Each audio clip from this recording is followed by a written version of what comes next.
I'm Dorcas, a therapist based in London, helping ambitious, multi-passionate women expand their capacity without losing themselves. And if there's anything that can make a woman lose herself faster, according to Chanté Joseph's article, it's getting a boyfriend.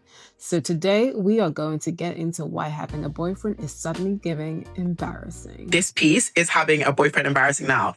I know people have been the headline, they're like, but listen, for this piece, I interviewed a bunch of women. I spoke to them about why they hide their partners on social media or they like post very inconspicuously about them. You know, some people said it was about privacy and this sort of unique, special privacy that you only afford your romantic partner. A lot of people spoke about the evil eye. It's a new mood and shift online when it comes to straight relationships, a collective eye roll when it comes to heterosexual relationships. And you've probably seen it. Having a boyfriend is totally embarrassing. Having a boyfriend feels Republican. It feels very conservative. It feels very, We've shifted from boyfriend land where everything was my man, my man, my man. That's a good man, Savannah. TikTok being this patriarchal space whereby creatives make so much money by just talking about their other halves, whereby when we are to put things into reverse, men talk about their interests and not their partners. And it has been beautifully consolidated, this whole shift, by Chanté Joseph's new article, Having a Boyfriend is Embarrassing. So I wanted to use this video to kind of actually explore the intersectionalities, because I have been seeing online a lot of women being like, I'm dropping my boyfriend, it's great to be single. And those women in particular, I find that the majority who are being very bold about their singleness are white. But we will go into that. Hi, my name is Dorcas. I am a lover and a therapist, and I have over 10 years experience working with families and children. And one thing that I get very, very nerdy over is observing societal values and what is being portrayed in media. And one thing that this article has revealed is that there is a cultural exhaustion when it comes to heterosexual relationships. In fact, we have moved from the boyfriend land era to complete and utter embarrassment. And I think personally as a therapist, the embarrassment is vulnerability PR, but we'll take embarrassment because it showcases that ick sentiment with this whole conversation. Chanté Joseph's article actually reveals that women for a very long time have been able to obtain a lot of validation from their proximity to men. So when you go on TikTok is basically has become a place whereby the patriarchy gets to completely thrive, because women gain a following from talking about their relationships, for sharing their dating experiences, for talking about how amazing their boyfriend is, for being a stay-at-home girlfriend. For everything, your soft life aesthetic gains legitimacy when you are in proximity to a man. And and you know, it is what it is, but it's interesting when men come online, and they talk about their interest, not their partner. But for women to gain that sense of worth or even attention, that's it. Because when we think about media, when we think about the algorithms, we're thinking about attention. Who is grabbing people's attention? And for a woman to grab attention online, you are able to achieve that faster with talking about a man that you are with.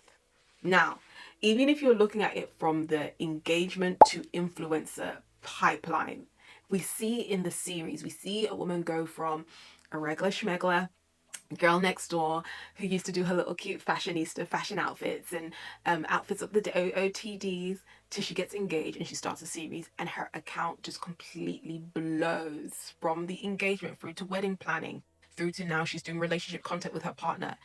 It has not, relationships are no longer just romantic, they are a brand strategy.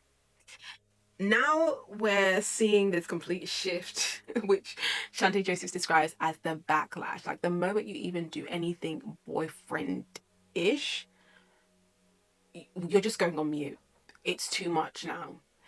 The girls who are in, the it girls at the moment are those who are single, living their best life, being curious about who they are, cultivating a life that enriches them, engaging in hobbies that stimulate them, building businesses, and then being around a sisterhood that elevates them. That is the new flex.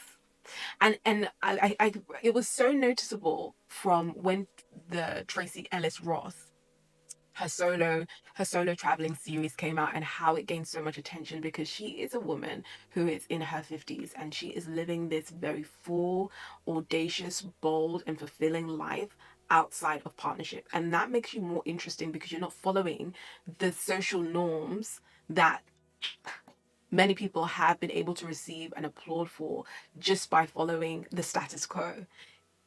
You're not interesting. And this is a part of the reason why your aura goes down. You're not interesting. You're doing what everybody has done before. So the question now is, what has actually caused the shift from my man? Because I would say I'm definitely my man. Girly, I'm married. I love my partner dearly.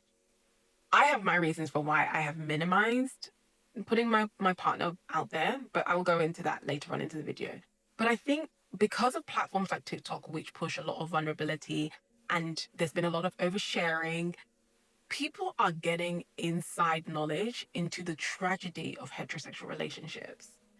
It is not what it is cracked up to be or what it has been cracked up to be. And when women are now describing the emotional labor, the mental load, the asymmetry, the fatigue that comes with being in partnership with a man, more and more women are realizing this ain't fun. And I think one point that strikes me, even thinking about it from the perspective of TikTok, was one of the most famous series on TikTok was by, what was her name?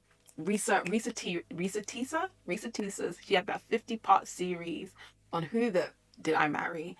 And it basically went on to go and share the details of a pathological liar, betrayal, manipulation, emotional chaos.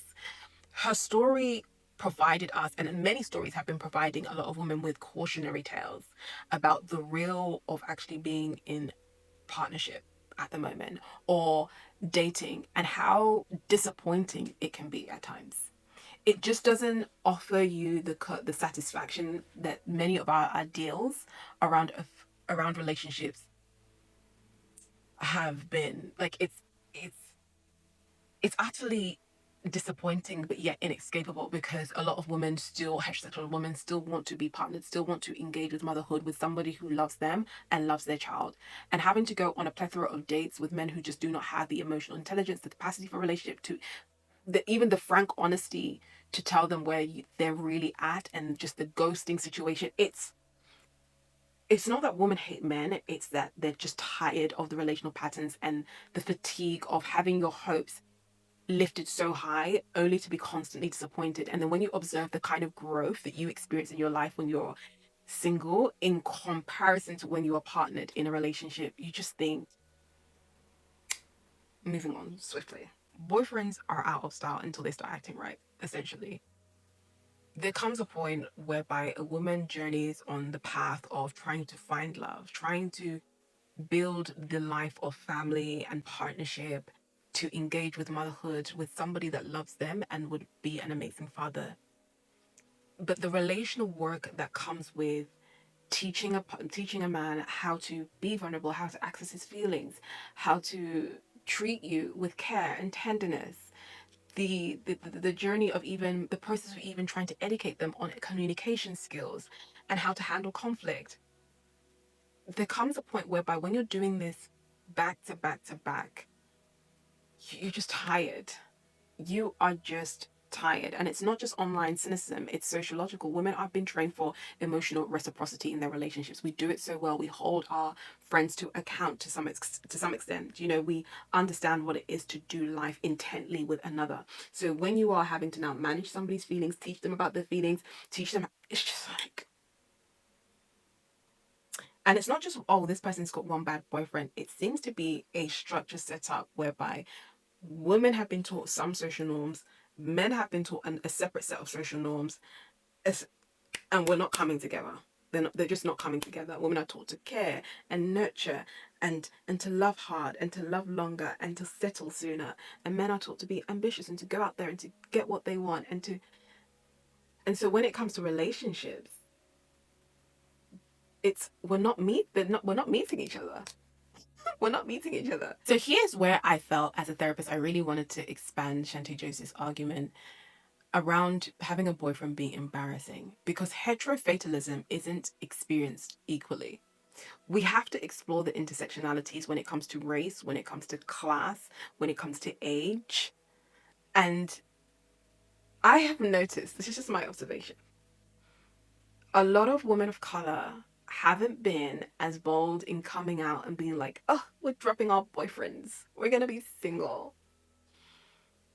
It's been a little bit quiet. It's been a little bit quiet. And as a Black West African Christian woman, I understand that the dynamics of heterosexuality are deeply layered. That being said, a lot of white Western feminists, they can afford to be cynical about love. They can afford to be cynical about love. Unfortunately, that isn't the reality for many women who have to exist in very patriarchal systems. Just recently, women have been able to drive a car from A to B in some countries in the world. Without the dependence on male approval, it can make the quality of life for some women trickier. And so I thought that I wanted to add this to the debate because I am very much Christian. I value marriage. I value the process of intentional dating because it facilitates the process of me finding a partner to marry. And I can see that in my world and for many other Black Christian women, that there is a religious covenant and sacredness that comes with being in relationship with a man for the purposes of marriage.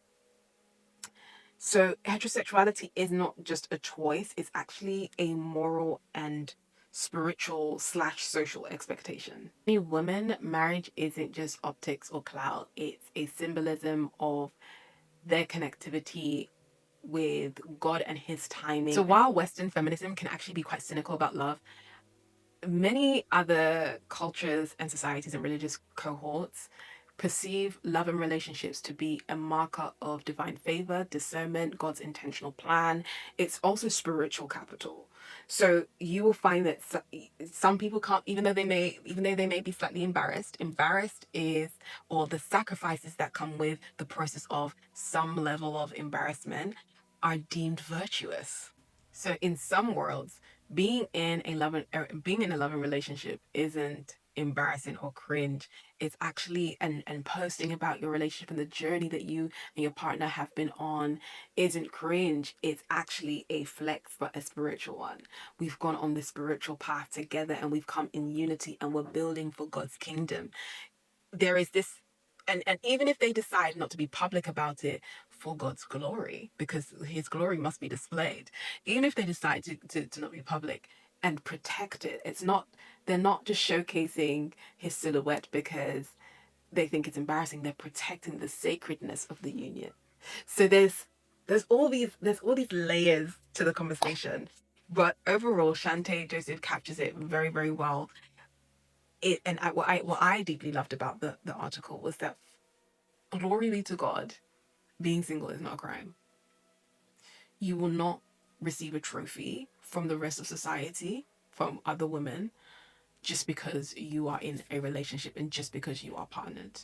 Being chosen does not represent being cherished, and actually there are many other things about a woman that are more deeply appreciated than being partnered with a man. In this era, the women who are truly winning are those who are single, self-sustaining, who are surrounded by a community that they love and that particular community loves on them. That's a new badge of honor. Owning a home, running a business, doing the things that you're passionate about and that you love, that you care about, building a sisterhood. These are the flexes now. It's not just being in a relationship in and of itself does not give you any brownie point. You can be in love, you can be in search of love, you can be failing at love. None of these things will define you. So when reading the article, I wrote 2 questions down, and I'm just going to share them with you because I really want us to reflect in the community and reflect in this space together as individuals who are intentionally growing and being reflective on our growth journey. How do women of color navigate the social power of heterosexual respectability while seeking genuine intimacy? That's question number 1. And what does selfless love mean when it's sacred, not subservient? What does selfless love mean when it's sacred and not subservient? And maybe let's just add one more. Can we critique patriarchy without dismissing the beauty of faith-based love? And this is for the people who feel connected to, who are pulled in the tension of this stark reality of being partnered, being embarrassing, particularly when it comes to posting online, which not all of us do and not all of us care about, but just in general, just the concept of being partnered is not cool. Being single is very much in. For the individual who desires intimacy, partnership, relationship, wants to have children, which are very beautiful desires, and they have space in this whole conversation. How are we navigating the tension of the exhaustion from dating whilst being honest with our deepest desires? Thank you so much for listening to my commentary, and I hope you enjoyed this video. Don't forget to subscribe, like, and share. I think I'm definitely going to be doing a little bit more vlog storytelling about my days as a therapist, navigating real issues like this and the tensions that come in our life. So stay tuned.